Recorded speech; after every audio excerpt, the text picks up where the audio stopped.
Hello everyone, welcome to MG classes. I am Priya Jaiswal. आज हम start करेंगे क्लास 6 की एनसीईआरटी, जो आपका चैप्टर 5 अभी तक आपका कंप्लीट हो चुका है। आज स्टार्ट करेंगे हम चैप्टर 6, जो आपका है राज्य, राजा और एक प्राचीन गणराज्य। ओके, तो ये चैप्टर हम स्टार्ट करेंगे। इसमें हम देखेंगे कि जो राज्य होता था और जो राज्य जो वहाँ के राजा हैं, तो प्राचीन में कैसे वो शासन करते थे। ठीक है, जो उस समय के जो राज्य हुआ करते थे और जो राजा थे और जो गणराज्य थे, प्राचीन गणराज्य, उस समय के जो राजा लोग थे, कैसे वो लोग मतलब राज्य करते थे, ऐसे बताया गया है इसमें। क्योंकि अभी क्या है, आप लोग अगर देखते हैं, राजा बनाना है मतलब सरकार आप चुनते हैं, तो आज नहीं, कई समय से आपका यही चलते आ रहा है कि आप वोट करते हो, उसके बाद आप किसी एक को चुनते हो। ये जनता के पास क्या होता था, अधिकार होता है। ठीक है, अभी भी यही चीज़ें चल रही हैं, लेकिन ये उससे भी पहले की बातें हैं, है ना, प्राचीन बातें हैं कि पहले कैसे राजा को चुना जाता था। वज्जी के बारे में देखेंगे, वर्ण व्यवस्था देखेंगे। ठीक है, इस चैप्टर में हम देखेंगे। चलो आइए स्टार्ट करते हैं। तो इसमें क्या बताया गया है, कुछ लोग शासक कैसे बने। तो कम से कम आपका 50 वर्षों से हम से अपने शासकों का चुनाव मतदान के जरिए करते आ रहे हैं। लेकिन इसमें क्या बताया गया है, बहुत पहले लोग जो शासक कैसे बनते थे। ठीक है, कैसे बनते थे। कुछ राजा संभवतः जन यानी लोगों के द्वारा चुने जाते थे, परंतु 3000 साल पहले राजा बनने की इस प्रक्रिया में कुछ परिवर्तन भी दिखाई दिए। कुछ लोग बड़े बड़े यज्ञों का आयोजन करके राजा के रूप में क्या होते थे, प्रतिष्ठित होते थे। मतलब जिनको राजा बनना है वो सरकार मतलब जनानियों के द्वारा ही नहीं, वो लोग क्या करते थे, अपना हवन कराते थे, यज्ञ कराते थे, उसके माध्यम से यहाँ क्या होते थे, वो लोग राजा बनते थे। तो उसमें राजा मतलब आपका कौन कौन सा यज्ञ है, तो इसमें आप देख सकते हैं अश्वमेध यज्ञ। ठीक, तो अश्वमेध यज्ञ का एक ऐसा ही आयोजन था। इसमें एक घोड़े को राजा के लोगों के देख रेख के स्वतंत्र विचरण के लिए छोड़ दिया जाता था। इस घोड़े को किसी दूसरे राजा ने रोका तो उसे वहां अश्वमेध यज्ञ कराने वाले राजा से लड़ाई करनी पड़ती थी। अगर आपको ये चीज़ें नहीं समझ आ रही हैं, तो आप अगर रामायण देखे हैं, तो रामायण में आप देखे होंगे राजा श्री राम जी के जो क्या किए थे, अश्वमेध यज्ञ कराए थे। और उन्होंने क्या किया था, एक घोड़ा विचरण के लिए छोड़े थे। देखा मतलब आप, रामायण है तो आप लोग भी देखे होंगे। तो उसमें क्या किए थे, छोड़े थे, तो कौन पकड़ा था, तो उन्हीं के पुत्र पकड़े थे। कौन थे, लव और कुश। तो वैसे ही बताया जा रहा है इसमें, अश्वमेध यज्ञ एक ऐसा ही आयोजन था जिसमें घोड़े को राजा के लोगों की देख रेख में स्वतंत्र विचरण के लिए क्या किया जाता था, छोड़ दिया जाता था। इस घोड़े को किसी दूसरे राजा ने रोका तो क्या हुआ, उनको अश्वमेध यज्ञ कराने वाले राजा से युद्ध करना पड़ता था। अगर उन्होंने घोड़े को जाने दिया तो इसका मतलब यह होता था कि अश्वमेध यज्ञ करने वाला राजा उनसे ज़्यादा शक्तिशाली था। ठीक है, अगर आप जाने दिए, उनको नहीं पकड़े, तो मतलब वो जो घोड़े मतलब जो अश्वमेध यज्ञ कराए हैं, जो घोड़े को छोड़े हैं, वो क्या है, ज़्यादा शक्तिशाली हैं। इसके बाद उन राजाओं को यज्ञ में आमंत्रित किया जाता था और यह यज्ञ विशिष्ट पुरोहित द्वारा संपन्न किया जाता था। इसके लिए उन्हें उपहारों से सम्मानित भी किया जाता था। और अश्वमेध यज्ञ करने वाला राजा बहुत शक्तिशाली माना जाता था। यज्ञ में आमंत्रित सभी राजा उसके लिए एक उपहार लाते थे। मतलब आप अगर मोटा मोटी बात समझे तो इसमें एक ही है कि उसमें राजा अपने आप को राजा बनाने के लिए क्या किया जाता था, अश्वमेध यज्ञ का आयोजन किया जाता था। ठीक, और अभी क्या है, आपका चुनाव के द्वारा किया जाता है ना। आज नहीं, कई साल पहले से चले आ रहे हैं, मगर कई वर्षों पहले से चले आ रहे हैं ना। लेकिन ये क्या प्राचीन काल की बातें हैं, ये उस समय कैसे राजा बनते थे। और इन सभी आयोजन में राजा क्या होता था, एक मुख्य स्थान होता था। उसे राज सिंहासन या बाग की खाल की एक विशेष आसन पर क्या किया जाता था, आसन पर बैठाया जाता था। और युद्ध क्षेत्र में राजा का सारथी ही उसका सहचर होता था। यज्ञ के अवसर पर वह राजा की विजय तथा अन्य गुणों का भी गान करता था। राजा के सगे संबंधी, खासकर उनकी रानियां, पुत्र और छोटे छोटे अनुष्ठान करने हेतु मतलब कर करते होते थे करने होते थे, है ना। अन्य सारे जो आमंत्रित राजाओं का काम क्या होता था, सिर्फ बैठकर यज्ञ की पूरी प्रक्रिया को क्या करते थे, उनका देखना था और कुछ नहीं करते थे वो। बाकी जो होता था वो राजा करते थे।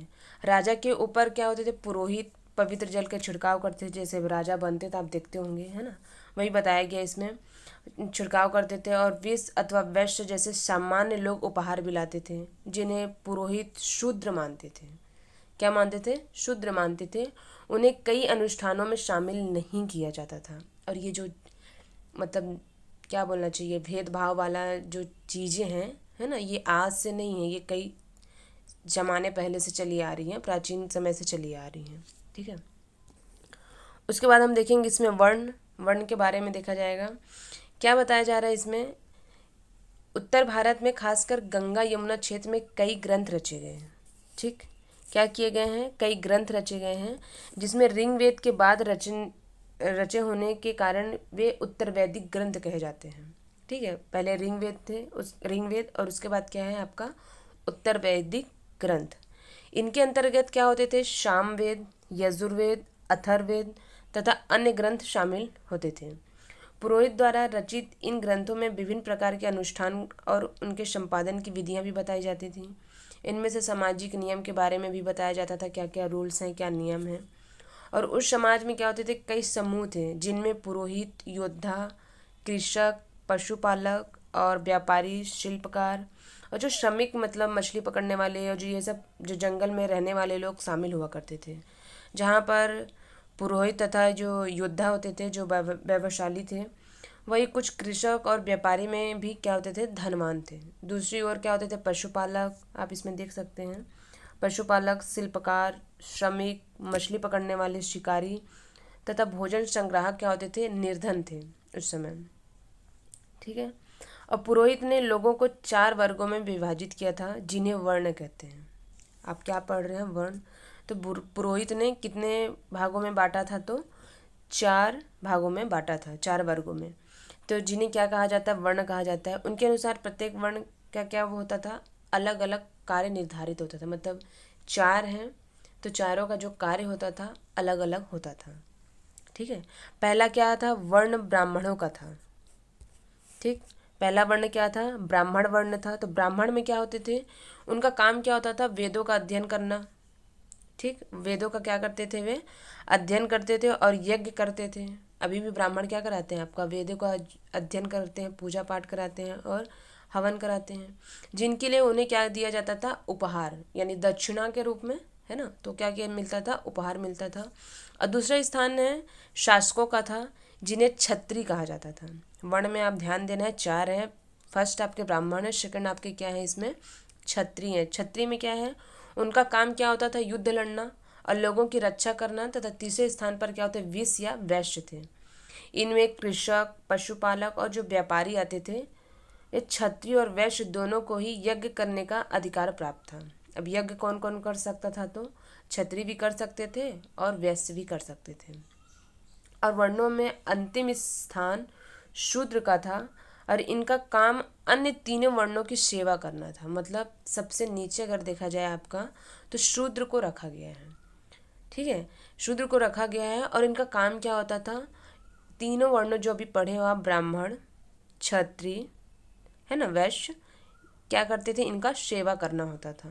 इन्हें कोई अनुष्ठान करने का अधिकार भी नहीं होता था। और क्या होता था, औरतों को भी शूद्र के समान माना गया था उस समय। औरतों को भी क्या करते थे, शूद्र के समान ही मानते थे। अब महिलाओं तथा शूद्रों को वेदों के अध्ययन का अधिकार नहीं था। ये सबसे बड़ी बात है, जो वेद पढ़े जाते हैं, जो अब पढ़ सकते हैं, उसमें महिलाओं को बिल्कुल भी क्या था, परमिशन नहीं था कि वो क्या करें, वेदों की मतलब जो अभी पढ़ने का परमिशन है उसमें पढ़ा नहीं जा सकता था। मतलब उनको परमिशन नहीं था तो पढ़ नहीं सकते थे। ठीक है, ये भेदभाव है जो पहले से चले आ रहे हैं। ओके, और इसमें बताया गया है, पुरोहित के अनुसार सभी वर्णों का निर्धारण जन्म के आधार पर होता था। उदाहरण तौर पर अगर आप देखो तो ब्राह्मण में माता पिता की संतान ब्राह्मण ही होती थी। बाद में कुछ लोगों को अछूत माना गया। अछूत वर्गों में कुछ शिल्पकार आते हैं, शिकारी और जो भोजन संग्रहण शामिल होते हैं। साथ ही उनमें वो लोग भी आते हैं जो शवों को दफनाने या जलाने का काम करते हैं। इनको क्या किया जाता है, शूद्र में लिया जाता है नीचे। इन लोगों से संपर्क अपवित्र माना जाता था। मतलब इन लोगों से जो संपर्क में रहते थे क्या माना जाता था, अपवित्र माना जाता था। और कई लोगों ने ब्राह्मण द्वारा बनाई हुई इस वर्ण व्यवस्था को भी स्वीकार नहीं किया। कुछ राजा स्वयं को पुरोहित ही श्रेष्ठ मानते थे। कुछ लोग क्या होते थे, जन्म के आधार पर वर्ण निर्धारण सही नहीं मानते थे। ठीक है, इसके अतिरिक्त क्या होता था, कुछ लोग व्यवसाय के आधार पर लोगों के बीच भेदभाव उचित नहीं समझते थे, जबकि कुछ लोग चाहते थे कि अनुष्ठान संपन्न करने का अधिकार सबका हो। मतलब सबका अपना अपना एक वो था। और कई लोगों का ये था कि छुआछूत की आलोचना की है कई लोगों ने। इस उपमहाद्वीप में के पूर्वोत्तर क्षेत्र जैसे कई इलाकों में क्या हुआ है, सामाजिक आर्थिक असमानता बहुत कम थी। यहाँ पुरोहितों का प्रभाव भी बहुत सीमित था। ठीक है, मतलब ये जो अछूत वाली चीज़ें हैं, ऊंच नीच का भेदभाव है, ये पहले से चीज़ें चली आ रही हैं। ठीक है, तो आप ये चित्र में देख सकते हो ये क्या है, इसके बारे में पढ़ेंगे। सबसे पहले हम देखेंगे ये चीज़ है क्या। ठीक है, तो ये क्या है, आपका धूसर पात्र है। ये क्या है, ये धूसर पात्र है ये। और इसमें इस तरह के पात्रों में क्या होता था, ज़्यादातर थालियाँ और कटोरियाँ ही मिली हैं। ठीक है, क्या क्या मिला है, थाली और कटोरी मिला है। और ये पात्र बहुत ही पतली सतह के सुंदर और चिकने हैं। शायद इसका प्रयोग बोला जा रहा है इसमें खास मौक़ों पर या महत्वपूर्ण लोगों को भोजन परोसने के लिए किया जाता होगा। ठीक है, ये रहा आपका क्या है, ये धूसर पात्र। ठीक, ये देखते हैं इसमें क्या है, ये जनपद के बारे में बताया गया है। तो जनपद के बारे में क्या है, देखो, महायज्ञों को करने वाले राजा अब जन के राजा ना होकर जनपदों के राजा माने जाने लगे थे। ठीक है, मतलब जन के राजा ना होकर इनके जनपदों के राजा माने जाने लगे थे। और जनपद का शाब्दिक अर्थ अगर देखें तो जन के बसने की जगह होता है। और कुछ महत्वपूर्ण जनपद भी हैं। ठीक है, तो पुरातात्विदों ने इन जनपदों की कई बस्तियां की खुदाई की हैं। ठीक है, क्या किए, कई बस्तियों की खुदाई किए हैं। और दिल्ली में पुराना किला, उत्तर प्रदेश में मेरठ के पास हस्तिनापुर, और एटा के पास आपका क्या है, अंतरी जी खेड़ा है ना, इनमें प्रमुख है। और खुदाई से पता चला है कि लोग झोपड़ियों में रहते थे और मवेशियों तथा अन्य जानवरों को पालते थे। और वे चावल, गेहूँ, धान, जौ, दालें, गन्ना, तिल तथा सरसों जैसी फसलें उगाते थे। उसमें की फसल क्या क्या होते थे, गेहूँ, चावल, धान, जौ, दाल, गन्ना, तिल, ये सब चीज़ें क्या होती थी, फसलें हुआ करते थे उस समय। और क्या करते थे, इसमें लोग मिट्टी के बर्तन भी बनाते थे। इनमें कुछ धूसर, जैसे इसको आप बोल सकते हो क्या, ये धूसर पात्र है। ठीक है, क्या ये धूसर पात्र हैं। तो धूसर और कुछ लाल रंग के होते थे। इन पुरास्थलों में कुछ विशेष प्रकार के बर्तन मिले हैं, जो कुछ विशेष क्या मिले हैं, बर्तन मिले हैं, जिन्हें चित्रित धूसर पात्र के रूप में जाना जाता है। यही है आपका धूसर पात्र के रूप में क्या किया जाता है, जाना जाता है। जैसा कि इनके नाम से ही स्पष्ट है कि इन बर्तनों पर चित्रकारी की गई है। आप देख सकते हैं इसमें ये जो चित्र हैं, चित्रकारी की गई है। और ये आमतौर पर सरल रेखाओं तथा ज्यामितीय आकृतियों के रूप में है। आप चित्र में देख सकते हो, है ना, ये आपका धूसर पात्र है। इसमें जो आपका ये चित्र बना हुआ है इस टाइप से है ना, ये आपका इस टाइप से चित्र बना है। और ऐसे है ना, इसमें क्या क्या है, कुछ कुछ निशान है ऐसे, है ना, इसी टाइप का क्या बना, इसमें चित्र बना हुआ है। ठीक, उसके बाद क्या आपका महाजनपद, करीब 2500 साल पहले कुछ जनपद अधिक महत्वपूर्ण हो गए थे।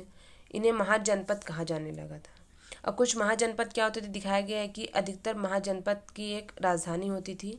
और कई राजधानी में किलेबंदी की गई थी, अर्थात इनके चारों ओर लकड़ी, ईंट, पत्थर की ऊंची दीवारें बनाई गई थी। महाजनपद में क्या बताया गया है, इनके किलेबंदी की गई थी। किलेबंदी में क्या क्या था, लकड़ी, ईंट या पत्थर की ऊंची दीवारें बनाई गई थी।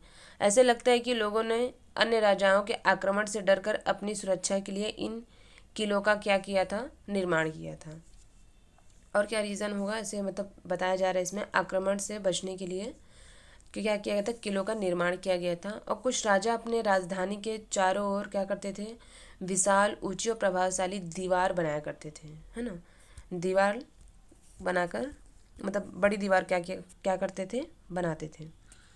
जैसे आपका ये इनका घर होता था, महल होता था, है ना, तो क्या करते थे, ऊंची ऊंची दीवारें बनाते थे और शक्ति का प्रदर्शन भी करते थे। इस तरह से किले अंदर रहने वाले लोगों और उस क्षेत्र पर नियंत्रण रखना भी क्या हो जाता था, सरल हो जाता। क्या होता था, वो एरिया उनके अंडर में आ जाता था।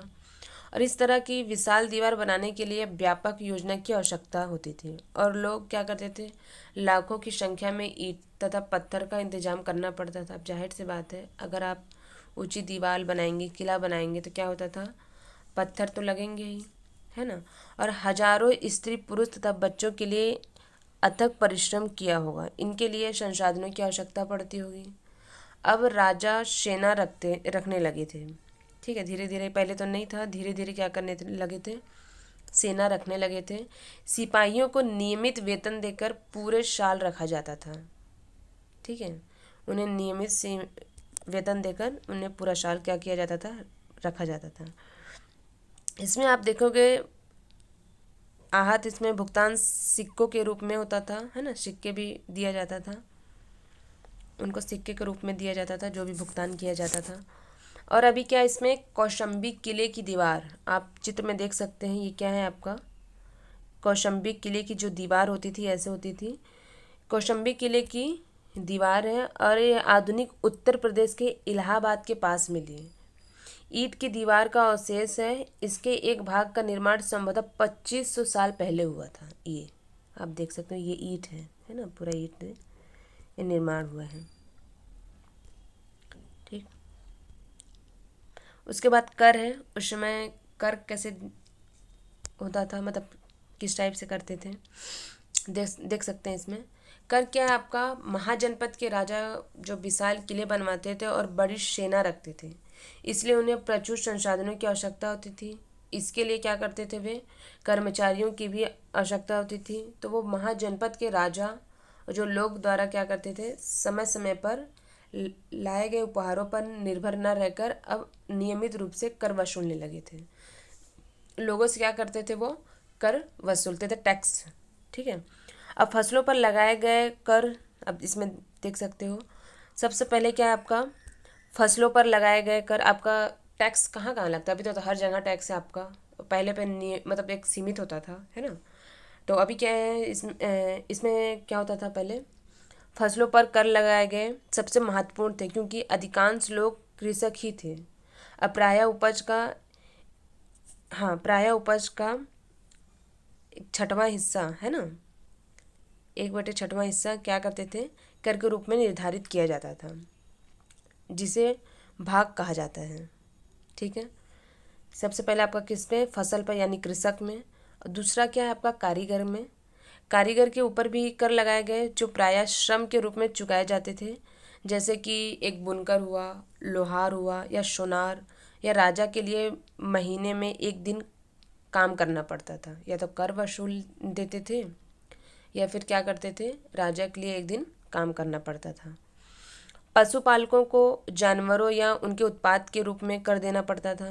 व्यापारियों को सामान खरीदने बेचने पर भी कर देना पड़ता था। आखेटकों तथा संग्राहकों को जंगल से प्राप्त वस्तुएं देनी होती थी।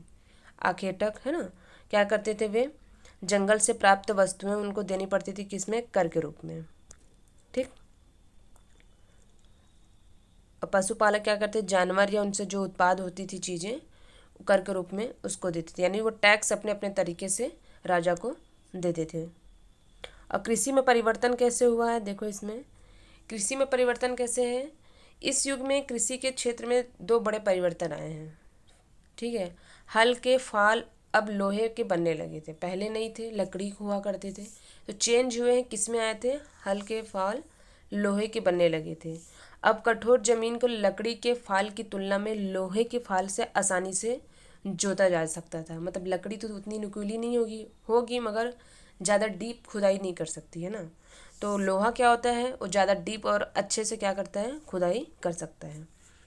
तो लोहे का इस्तेमाल हुआ करता था, होने लगा था, और इसमें फसलों की उपज क्या हो गई, बढ़ गई।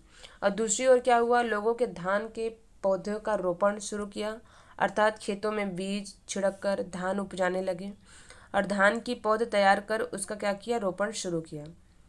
उसके बाद पहले की तुलना में क्या होगा, जाहिर सी बात है, जो पौधे होंगे ज़्यादा जीवित रहेंगे, अच्छे से पैदावार होंगे, है ना। उसमें जो उसमें क्या होता था, कमर तोड़ बोला जा रहा है, इसमें परिश्रम लगता था। ये काम ज़्यादातर दास दासी तथा भूमिहीन खेतिहर मजदूर या कम्मर करते थे। ठीक है, मतलब जो वहाँ के लोग होते थे, जो ज़्यादातर दास दासी भूमिहीन मजदूर जो होते थे, यही सब ये काम को करते थे। जाहिर सी बात है, खेती आसान तो है नहीं, खेती बहुत ज़्यादा मुश्किल है ना, जो किसान लोग करते हैं, तो बहुत मेहनत लगती है इसमें। ठीक है, तो हम इसमें देखेंगे मगध के बारे में कुछ कुछ बताया गया है इसमें। ठीक है, इसको हम देख लेते हैं। तो इसमें क्या बोला है मगध के बारे में, लगभग 200 साल के भीतर मगध सबसे महत्वपूर्ण जनपद था। ठीक है,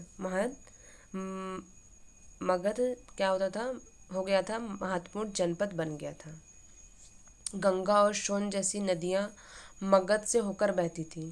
यातायात, जल वितरण और ज़मीन को उपजाऊ बनाने के लिए बहुत महत्वपूर्ण थी मगध का। अब जाहिर सी बात, आप खेती कर रहे हो, अगर आपके यातायात का, जहाँ पे आप खेती करें वहाँ यातायात का साधन है, तो जल है, तो आपको खेती करने में क्या होगा, इजी होगा।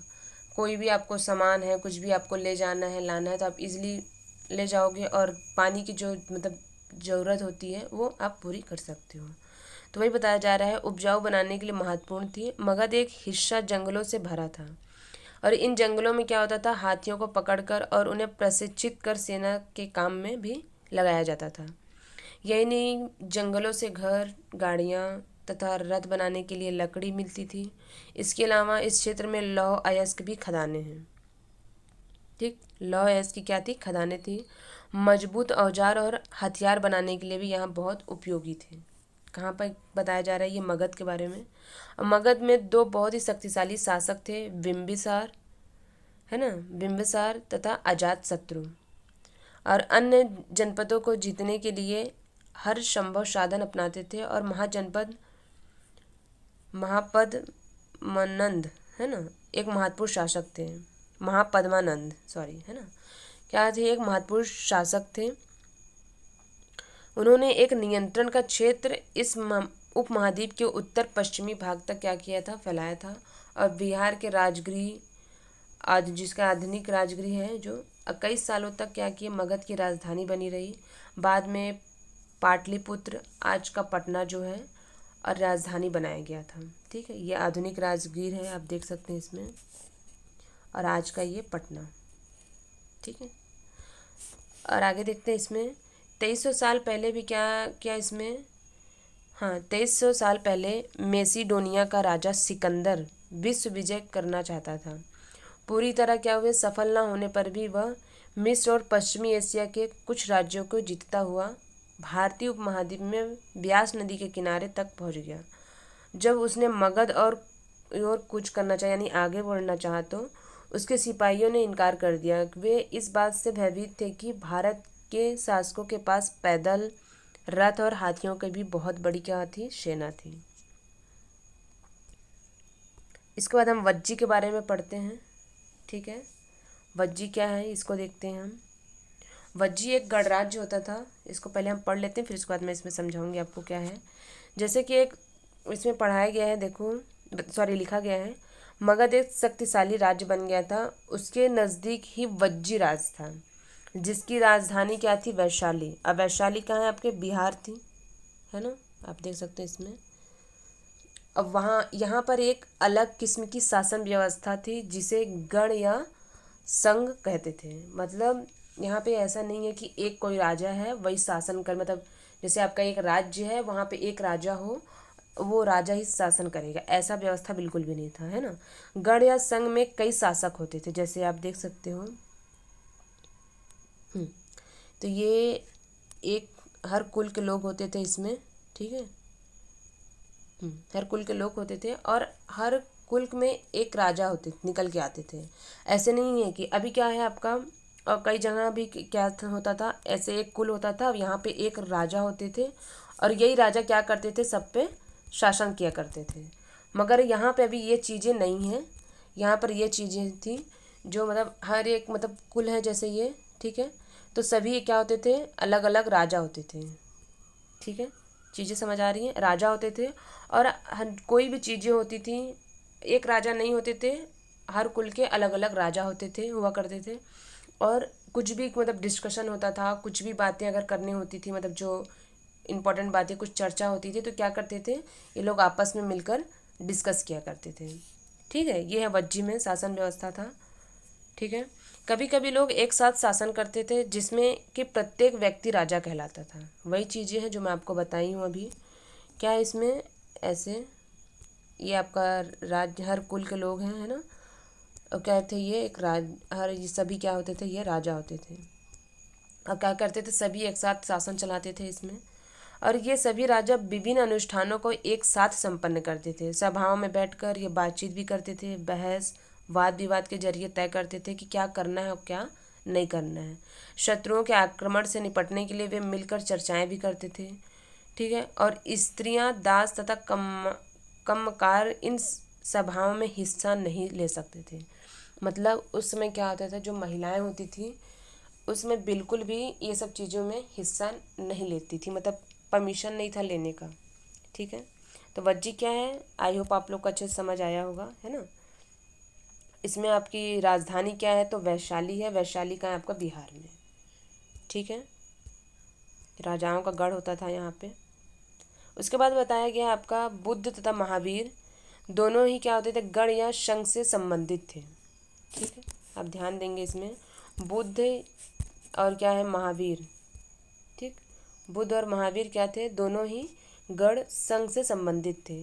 बौद्ध साहित्य में संघ के जीवन का बहुत ही सजीव वर्णन मिलता है। ठीक, बौद्ध से ही क्या थे ये लोग उस समय जुड़े थे। ठीक है,